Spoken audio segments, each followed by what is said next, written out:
Hi friends, welcome to కల్కి kitchen Telugu. ఈ రోజు రెసిపీ ఆరోగ్యానికి ఎంతో మేలు చేసే హెల్తీ టేస్టీ రెసిపీ మునగాకు శనగపప్పు వేపుడు తయారు చేసే విధానం చూద్దాం. ముందుగా మునగాకు తీసుకుని కాడలు లేకుండా శుభ్రం చేసుకోండి. 2-3 సార్లు బాగా కడిగి నీరు లేకుండా వడగట్టుకోండి.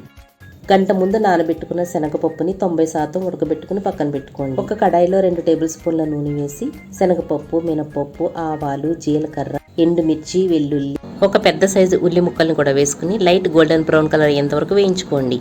మునగ ఆకును కూడా వేసుకుని బాగా మగ్గేంత వరకు వేయించుకోండి. అన్నీ బాగా వేగిన తర్వాత రుచికి సరిపడా ఉప్పు, కారం, పసుపు కూడా వేసుకుని మిక్స్ చేసుకోండి.